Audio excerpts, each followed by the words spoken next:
Hi, I'm Bruce Wise. I've been coming to Horizons for a little over a year now, thanks to some very good members of your congregation, and you know who you are. Okay, I spent 4 years in the United States military before arriving here in Phoenix. I was with the United States Air Force, and I was an explosive handler. Of the 4 years I was in, I spent 2 years in Vietnam handling explosives for aircraft missions, which were flown for protecting our servicemen over there. And then I arrived back here and went on to the Phoenix Police Department. And during that time, every day was a challenge. One situation which you're all aware of is the hostage situation at Channel 10, where Bill Close and his studio was taken hostage by an individual, and I was the lead hostage negotiator on that. During the course of my life, I have faced a lot of fearful situations, but I always felt that I was Superman. But, however, I did get to a situation in my life where I realized I was not. So 14 years ago, I got involved in a relationship with a young lady whom I really thought I could trust. And at one point during the situation, I fell and I got severely hurt up in the mountains in Colorado. I fell backwards down a steep slope and severely injured my cervical spine. As this progressed, I got really scared. And I was really hoping that I would be able to trust this person to help me get through this. However, she turned her back on me. And the dominoes of my life began to fall, and I needed to reach out for not only friends, but as I found out, I needed to reach out for God. So as this injury evolved, it kept getting worse, and it was my cervical spine. I couldn't move. I was in unbelievable pain. And one doctor to another, I was on one drug to another. Because I was suddenly left alone, I developed a fear that I had never experienced before. I didn't know from one day to the next how I was going to manage my life. And at one point I felt that there was no way that I was ever going to be able to manage my life again.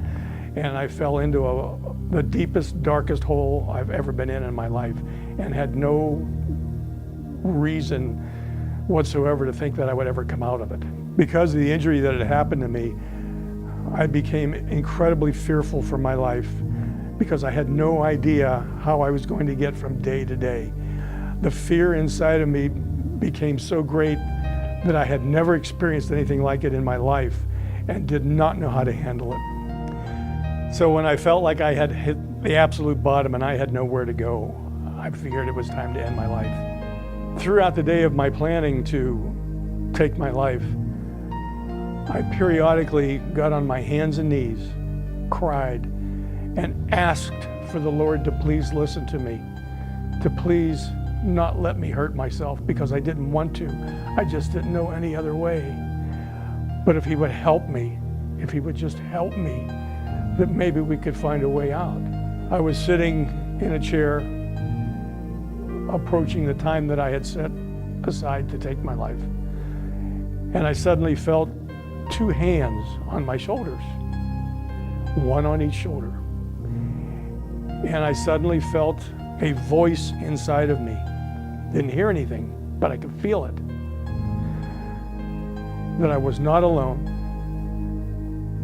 that I could make it, and that I should be strong enough to do this. And with that, I felt the entire stress of this situation leave my body. And I mean leave it.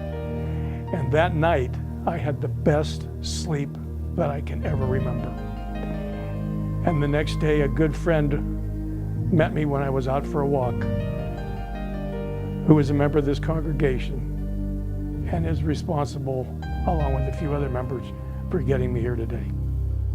So, as Christ came into my life, which is exactly what happened, more and more good people began to come into my life. And now I'm with an incredible church group, an incredible congregation. I'm in a Doing Life Together group, and you know who you are, that I love you dearly. And you've made such a difference in my life. Like I said the other day, that every time I leave, each Wednesday evening, I leave with a gift, and it's from all of you. I'm glad to be here.